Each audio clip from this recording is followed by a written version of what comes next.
ನಮಸ್ಕಾರ, ಟಾಪ್ 10 ನ್ಯೂಸ್ಗೆ ಸ್ವಾಗತ. ನಾನು ರಾಮ್ ಬಡ್ಗೆ. 2047 ವೇಳೆಗೆ ವಿಕಸಿತ ಭಾರತ ನಮ್ಮ ಗುರಿಯಾಗಿದೆ. ದೇಶದ 140 ಕೋಟಿ ಜನರಿಂದ ಹೊಸ ಭಾರತ ನಿರ್ಮಾಣವಾಗಲಿದೆ ಅಂತ ಪ್ರಧಾನಮಂತ್ರಿ ನರೇಂದ್ರ ಮೋದಿ ಅವರು ಹೇಳಿದ್ರು. 78ನೇ ಸ್ವಾತಂತ್ರ್ಯ ದಿನಾಚರಣೆ ಅಂಗವಾಗಿ ಕೆಂಪು ಕೋಟೆಯಲ್ಲೇ ದಾಖಲೆಯ 11ನೇ ಬಾರಿಗೆ ಧ್ವಜಾರೋಹಣ ನೆರವೇರಿಸಿ ದೇಶದ ಜನತೆಯನ್ನ ಉದ್ದೇಶಿಸಿ ಪ್ರಧಾನಿ ನರೇಂದ್ರ ಮೋದಿ ಭಾಷಣ ಮಾಡಿದ್ರು. ರಾಷ್ಟ್ರದ ನಿರ್ಮಾಣಕ್ಕಾಗಿ ಹಲವರು ಪ್ರಾಣ ತ್ಯಾಗ ಮಾಡಿದ್ದಾರೆ. ದೇಶದ ಸ್ವಾತಂತ್ರ್ಯ ಸೇನಾನಿಗಳಿಗೆ ಹೃದಯಪೂರ್ವಕ ನಮನ. ಭಾರತದ ಸ್ವಾತಂತ್ರ್ಯ ಸೇನಾನಿಗಳಿಗೆ ನಾವು ಋಣಿಯಾಗಿದ್ದೇವೆ ಅಂತ ಹೇಳಿದ್ರು. ಕಳೆದ ಕೆಲವು ವರ್ಷಗಳಿಂದ ನೈಸರ್ಗಿಕ ವಿಕೋಪಗಳು ನಮ್ಮ ಕಳವಳಗಳನ್ನು ಹೆಚ್ಚಿಸಿವೆ. ಇದರಿಂದ ಹಾನಿಗೊಳಗಾದ ಕುಟುಂಬಗಳಿಗೆ ಸಂತಾಪ ಸೂಚಿಸುತ್ತೇನೆ. ಅನೇಕ ಜನರು ತಮ್ಮ ಕುಟುಂಬಗಳು ಆಸ್ತಿಗಳನ್ನು ಕಳೆದುಕೊಂಡಿದ್ದಾರೆ. ಈ ಬಿಕ್ಕಟ್ಟಿನ ಸಂದರ್ಭದಲ್ಲಿ ಈ ದೇಶ ಅವರ ಜೊತೆಗೆ ಇದೆ ಅಂತ ಪ್ರಧಾನಿ ಮೋದಿ ಭರವಸೆ ನೀಡಿದ್ರು. कई लोगों ने सुझाव दिया कि देश में स्थानीय स्वराज की संस्थाओं से लेकर के अनेक इकाइयां हैं, उन सब में गवर्नेंस के रिफॉर्म की बहुत जरूरत है. कई लोगों ने लिखा कि न्याय के अंदर जो विलंब हो रहा है उसके प्रति चिंता जाहिर की और ये भी कहा कि हमारे देश में न्याय व्यवस्था में रिफॉर्म की बहुत बड़ी जरूरत है. कई लोगों ने लिखा कि कई ग्रीनफील्ड सिटीज बनाने की अब समय की मांग है. किसी ने बढ़ती हुई प्राकृतिक आपदाओं के बीच शासन प्रशासन में कैपेसिटी बिल्डिंग के लिए एक अभियान चलाने का सुझाव दिया. बहुत सारे लोगों ने यह सपना भी देखा है कि अंतरिक्ष में भारत का स्पेस स्टेशन जल्द से जल्द बनना चाहिए. ರಾಜ್ಯಾದ್ಯಂತ 78ನೇ ಸ್ವಾತಂತ್ರ್ಯ ದಿನವನ್ನ ಅದ್ದೂರಿಯಾಗಿ ಆಚರಣೆ ಮಾಡಲಾಯಿತು. ಬೆಂಗಳೂರಿನ ಮಾಣಿಕ್ ಷಾ ಪರೇಡ್ ಮೈದಾನದಲ್ಲಿ ಸಿಎಂ ಸಿದ್ದರಾಮಯ್ಯ ಧ್ವಜಾರೋಹಣ ನಡೆಸಿ ಜನರನ್ನ ಉದ್ದೇಶಿಸಿ ಭಾಷಣ ಮಾಡಿದ್ರು. ಬಳಿಕ ತೆರೆದ ವಾಹನದಲ್ಲಿ ಪಥ ಸಂಚಲನ ನಡೆಸಿ ಗೌರವ ವಂದನೆ ಸ್ವೀಕರಿಸಿದ್ರು. ಬಳಿಕ ಭಾಷಣ ಮಾಡಿದ ಸಿಎಂ, ರಾಜ್ಯದಲ್ಲಿ ಗ್ಯಾರಂಟಿ ಯೋಜನೆಗಳು ಮುಂದುವರಿಯಲಿವೆ. ಯಾವುದೇ ಕಾರಣಕ್ಕೂ ಗ್ಯಾರಂಟಿ ಸ್ಕೀಮ್ ನಿಲ್ಲಲ್ಲ. ಗ್ಯಾರಂಟಿ ಯೋಜನೆಗಳಿಂದ ದಿವಾಳಿಯಾಗುತ್ತದೆ ಅಂತ ಭವಿಷ್ಯ ನುಡಿದವರಿಗೆ ಉತ್ತರ ಸಿಕ್ಕಿದ್ದು, ಮುಂದಿನ ದಿನಗಳಲ್ಲಿ ಆರ್ಥಿಕ ಬೆಳವಣಿಗೆಯನ್ನ ಸಾಧಿಸಿ ಉತ್ತರ ನೀಡುತ್ತೇವೆ ಅಂತ ರಾಜ್ಯದ ಜನತೆಗೆ ಸಿಎಂ ಸಿದ್ದರಾಮಯ್ಯ ಅಭಯ ನೀಡಿದ್ರು. ದೇಶಕ್ಕೆ ಸ್ವಾತಂತ್ರ್ಯ ತಂದುಕೊಟ್ಟ ಮಹನೀಯರನ್ನ ಮರೆಯಲಾಗದು. ಸ್ವಾತಂತ್ರ್ಯ ಹೋರಾಟಗಾರರ ತ್ಯಾಗ ಬಲಿದಾನಕ್ಕೆ ಬೆಲೆ ಕಟ್ಟಲಾಗದು ಅಂತ ಸ್ವಾತಂತ್ರ್ಯ ಹೋರಾಟಗಾರರನ್ನ ಸ್ಮರಿಸಿದ್ರು. ಈ ಮೌಲ್ಯಗಳನ್ನು ಆಧಾರವಾಗಿರಿಸಿಕೊಂಡು ಸಾಮಾಜಿಕ ನ್ಯಾಯ ಮತ್ತು ಆರ್ಥಿಕ ಸಮಾನತೆಗೆ ವಿಶೇಷವಾದ ಆದ್ಯತೆ ನೀಡಿ ರಾಜ್ಯದ ಸರ್ವತೋಮುಖ ಬೆಳವಣಿಗೆಯನ್ನು ಸಾಧಿಸುವ ಮತ್ತು ಆ ಮೂಲಕ ರಾಷ್ಟ್ರ ನಿರ್ಮಾಣದಲ್ಲಿ ಪಾಲ್ಗೊಳ್ಳುವ ಕಾರ್ಯವನ್ನು ಕರ್ನಾಟಕದಲ್ಲಿ ನಾವು ಮಾಡುತ್ತಿದ್ದೇವೆ. ಇದು ಅಭಿವೃದ್ಧಿಯ ಕರ್ನಾಟಕ ಮಾದರಿ.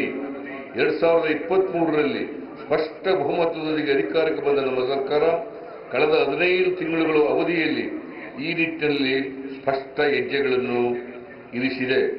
ಚುನಾವಣೆಯ ಸಂದರ್ಭದಲ್ಲಿ ನೀಡಿದ ಭರವಸೆಯಂತೆ 5 ಗ್ಯಾರಂಟಿ ಯೋಜನೆಗಳನ್ನು ಜಾರಿಗೊಳಿಸುವ ಮೂಲಕ ರಾಜ್ಯದ ಸಮಸ್ತ ಜನರ ಬದುಕಿಗೆ ಒಂದು ಆರ್ಥಿಕ ಭದ್ರತೆಯನ್ನು ಒದಗಿಸುವ ಕೆಲಸ ನಮ್ಮ ಸರ್ಕಾರ ಮಾಡುತ್ತಿದೆ.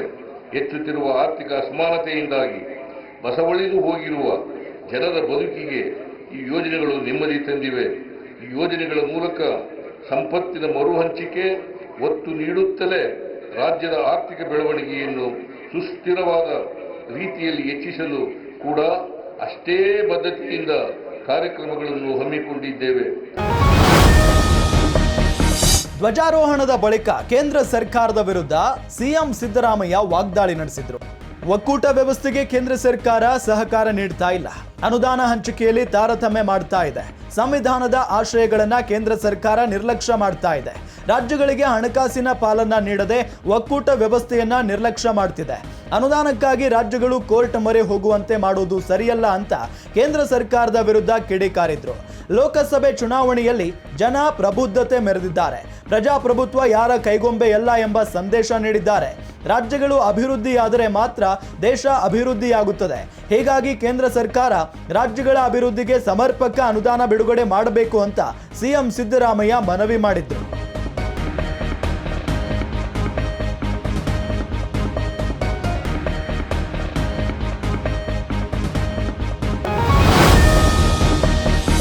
ಇವತ್ತು ಚನ್ನಪಟ್ಟಣದ ಇತಿಹಾಸದಲ್ಲೇ ಮೊದಲ ಬಾರಿಗೆ ಒಬ್ಬ ಡಿಸಿಎಂ ಧ್ವಜಾರೋಹಣವನ್ನ ನೆರವೇರಿಸಿದ್ದಾರೆ. ಚನ್ನಪಟ್ಟಣದ ಇತಿಹಾಸದಲ್ಲೇ ಮೊದಲು ಎನ್ನುವಂತೆ ರಾಜ್ಯದ ಉಪಮುಖ್ಯಮಂತ್ರಿಯೊಬ್ಬರು ಸ್ವಾತಂತ್ರ್ಯ ದಿನಾಚರಣೆ ಅಂಗವಾಗಿ ತಾಲೂಕು ಮಟ್ಟದಲ್ಲಿ ಧ್ವಜಾರೋಹಣ ನೆರವೇರಿಸಿದ್ರು.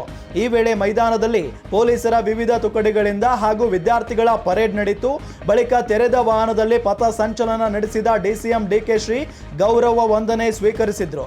ಬಳಿಕ ಮಾತನಾಡಿದ ಡಿಸಿಎಂ, ರಾಜ್ಯದಲ್ಲಿ ಯಾವುದೇ ಕಾರಣಕ್ಕೂ ಗ್ಯಾರಂಟಿ ಯೋಜನೆಗಳು ನಿಲ್ಲಲ್ಲ ಅಂತ ಜನರಿಗೆ ಅಭಯ ನೀಡಿದ್ರು. ಚನ್ನಪಟ್ಟಣ ಬೈ ಎಲೆಕ್ಷನ್ ಮೇಲೆ ಕಣ್ಣಿಟ್ಟಿರುವ ಡಿಸಿಎಂ ಡಿಕೆ ಶ್ರೀ ಕಳೆದ 1 ತಿಂಗಳಿನಿಂದಲೂ ಚನ್ನಪಟ್ಟಣದಲ್ಲಿ ರೌಂಡ್ ಹೊಡಿತಾ ಇದ್ದಾರೆ. ಬೆಂಗಳೂರು ಗ್ರಾಮಾಂತರ ಚುನಾವಣೆಯ ಸೋಲಿನ ಬೇಸರವನ್ನ ಚನ್ನಪಟ್ಟಣದಲ್ಲಿ ನೀಗಿಸಿಕೊಳ್ಳಲು ಡಿಸಿಎಂ ಡಿಕೆ ಶ್ರೀ ಅಖಾಡಕ್ಕೆ ಇಳಿದಿದ್ದಾರೆ. ಈ ಮುಖೇನ ನೇರವಾಗಿ ಕೇಂದ್ರ ಸಚಿವ ಎಚ್ಡಿಕೆ ವಿರುದ್ಧ ತೊಡೆ ತಟ್ಟಿದ್ದಾರೆ. ಇನ್ನು ಇಂದಿನ ಚನ್ನಪಟ್ಟಣ ಸ್ವಾತಂತ್ರ್ಯೋತ್ಸವ ಕಾರ್ಯಕ್ರಮ ಹಲವು ಅಚ್ಚರಿಗಳಿಗೆ ಕಾರಣವಾಗಿದೆ. ಬಿಜೆಪಿ ಟಿಕೆಟ್ಗಾಗಿ ಫೈಟ್ ಮಾಡ್ತಿರೋ ಸೈನಿಕ ಸಿಪಿ ಯೋಗೇಶ್ವರ್ ಕಾರ್ಯಕ್ರಮದಲ್ಲಿ ಡಿಸಿಎಂ ಡಿಕೆ ಶ್ರೀ ಜೊತೆ ಒಂದೇ ವೇದಿಕೆಯಲ್ಲಿ ಕಾಣಿಸಿಕೊಂಡು ಕುತೂಹಲ ಹೆಚ್ಚಿಸಿದ್ದಾರೆ. ಯಾರೇ ಆಗಲಿ ತನ್ನ ಆಚಾರ ವಿಚಾರ ಪ್ರಯತ್ನಕ್ಕಿಂತ ಪ್ರಾರ್ಥನೆ ಫಲ ಕೊಡ್ತದೆ ಅನ್ನೋದು ನನಗೆ ನಂಬಿಕೆ. ಸೊ ಈ ದೇಶಕ್ಕೆ ರಾಜ್ಯಕ್ಕೆ ಒಳ್ಳೆ ಮಳೆ ಬಂದಿದೆ, ಸೂಕ್ಷ್ಮವಾಗಿ ಎಲ್ಲರೂ ಕೂಡ ನಮಗೆಲ್ಲ ಶಾಂತಿ ಸಿಗ್ತಾ ಇದೆ. ಈ ಹಿನ್ನೆಲೆಯಲ್ಲಿ ಇದು ಬಹಳ ಇತಿಹಾಸವುಳ್ಳಂಥ ಇದೊಂದು ಜಾಗ. ಭಾಳ ದಿನದಿಂದ ಬರಬೇಕು ಅಂತಿದ್ದೆ. ಅಲ್ಲೂ ಕಳ್ಳೆಪಾಳ್ಯದಲ್ಲೂ ನಾನು ಭಾಳ ಹಿಂದಿಂದ ಹೋಗ್ತಾ ಇದ್ದೆ, ಹೋಗೋಕ್ಕಾಗಿರಲಿಲ್ಲ. ಇಲ್ಲಿ ಇತಿಹಾಸವುಳ್ಳಂಥ ಇದೊಂದು ವೀರಭದ್ರೇಶ್ವರ ಸನ್ನಿಧಿ. ಅಲ್ಲಿ ಒಳಗಡೆ ನೀವು ನೋಡಿದ್ರಿ ವೀರಗಂಗಾಧರ ಅಜ್ಜನ ಫೋಟೋ ಕೂಡ ಇದೆ. ಇತಿಹಾಸವುಳ್ಳಂಥ ಜಾಗ, ಅದಕ್ಕೆ ಬಂದು ದರ್ಶನ ಮಾಡೋಂಥ ಒಂದು ಭಾಗ್ಯ ಇವತ್ತು ಸಿಕ್ಕಿದೆ. ಲೋಕಸಭೆಯ ವಿರೋಧ ಪಕ್ಷದ ನಾಯಕ ರಾಹುಲ್ ಗಾಂಧಿ 78ನೇ ಸ್ವಾತಂತ್ರ್ಯೋತ್ಸವ ದಿನದ ವಿಶೇಷವಾಗಿ ದೇಶದ ಜನರಿಗೆ ಶುಭಾಶಯಗಳನ್ನ ತಿಳಿಸಿದ್ದಾರೆ. ಸ್ವಾತಂತ್ರ್ಯವೇ ನಮ್ಮ ಅತಿ ದೊಡ್ಡ ರಕ್ಷಣಾತ್ಮಕ ಕವಚ ಅಂತ ಹೇಳಿದ್ದಾರೆ. ನಮಗೆ ಸ್ವಾತಂತ್ರ್ಯವು ಕೇವಲ ಒಂದು ಪದ ಅಲ್ಲ, ಇದು ನಮ್ಮ ದೊಡ್ಡ ರಕ್ಷಣಾತ್ಮಕ ಕವಚವಾಗಿದೆ. ಸಾಂವಿಧಾನಿಕ ಮತ್ತು ಪ್ರಜಾಪ್ರಭುತ್ವದ ಮೌಲ್ಯಗಳಲ್ಲಿ ಬೇರೂರಿದೆ. ಇದು ಅಭಿವ್ಯಕ್ತಿಯ ಶಕ್ತಿ, ಸತ್ಯವನ್ನ ಮಾತನಾಡುವ ಸಾಮರ್ಥ್ಯ ಮತ್ತು ಕನಸುಗಳನ್ನ ನನಸಾಗಿಸುವ ಭರವಸೆಯಾಗಿದೆ ಅಂತ ರಾಹುಲ್ ಗಾಂಧಿ ಎಕ್ಸ್ನಲ್ಲಿ ಪೋಸ್ಟ್ ಮಾಡಿದ್ದಾರೆ. ಇನ್ನು ಕೆಂಪುಕೋಟೆಯಲ್ಲಿ ನಡೆದ ಸ್ವಾತಂತ್ರ್ಯ ದಿನಾಚರಣೆ ಕಾರ್ಯಕ್ರಮದಲ್ಲಿ ಭಾಗವಹಿಸಿದ ರಾಹುಲ್ ಗಾಂಧಿಯನ್ನ 2ನೇ ಸಾಲಿನಲ್ಲಿ ಕೂರಿಸಿ ಅವಮಾನ ಮಾಡಿದ್ದಾರೆ ಅಂತ ಕೇಂದ್ರ ಸರ್ಕಾರದ ವಿರುದ್ಧ ಕಾಂಗ್ರೆಸ್ ಕಿಡಿಕಾರಿದೆ.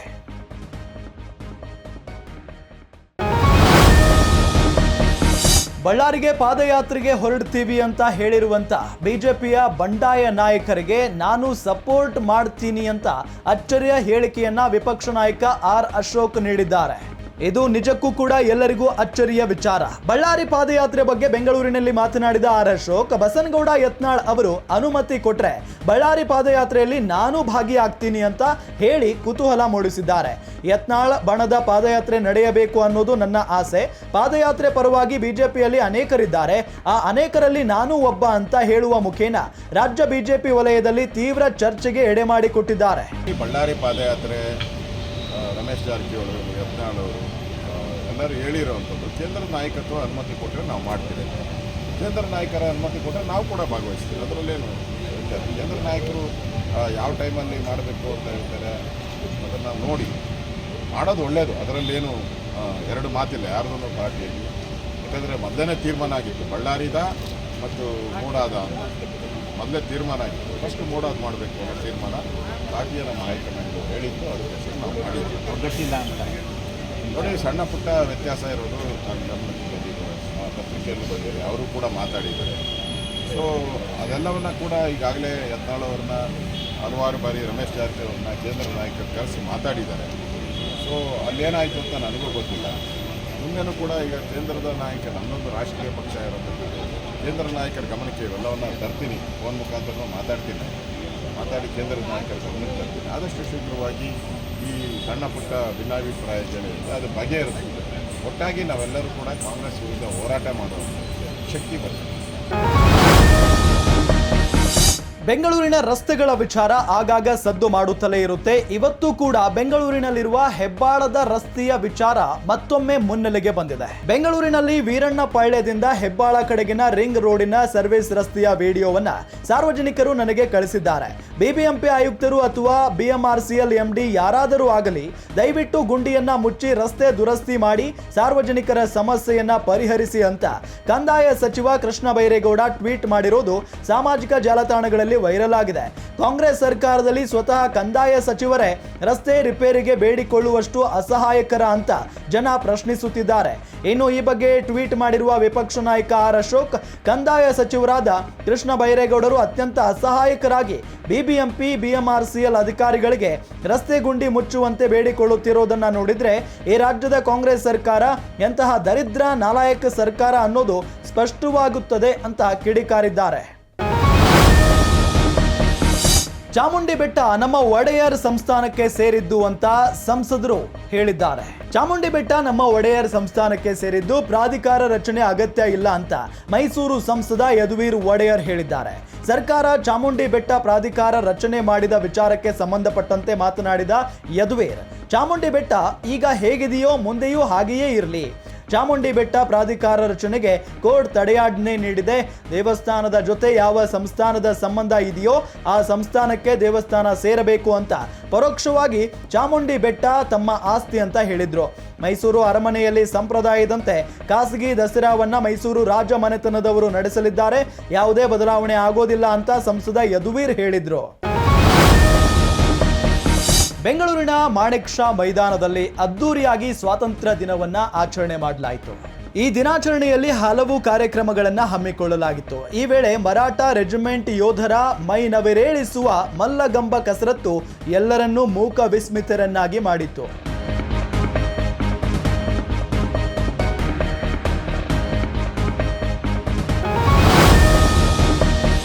ಗೋಲ್ಡನ್ ಸ್ಟಾರ್ ಗಣೇಶ್ ಅಭಿನಯದ ಕೃಷ್ಣಂ ಪ್ರಣಯ ಸಖೆ ಸಿನಿಮಾ ಅದ್ದೂರಿಯಾಗಿ ರಿಲೀಸ್ ಆಗಿದೆ. ಫಸ್ಟ್ ಡೇ ಫಸ್ಟ್ ಶೋಗೆ ಹೌಸ್ಫುಲ್ ಪ್ರದರ್ಶನ ಕಂಡಿದೆ. ಗಣಿ ಕೃಷ್ಣನ ಅವತಾರಕ್ಕೆ ಫ್ಯಾನ್ಸ್ ಫುಲ್ ಫಿದಾ ಆಗಿದ್ದಾರೆ.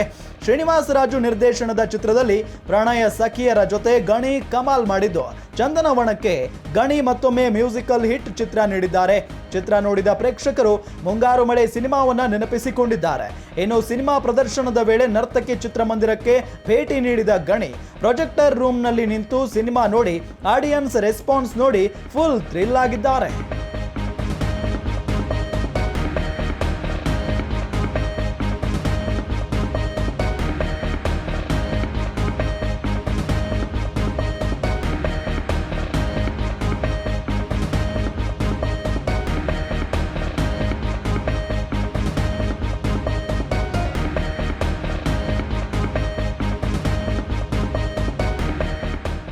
ಇದಾಗಿತ್ತು ಇವತ್ತಿನ ಟಾಪ್ 10 ನ್ಯೂಸ್. ನೋಡ್ತಾ ಇರಿ ಗ್ಯಾರಂಟಿ ನ್ಯೂಸ್, ಸುದ್ದಿ ಖಚಿತ, ನ್ಯಾಯ ನಿಶ್ಚಿತ.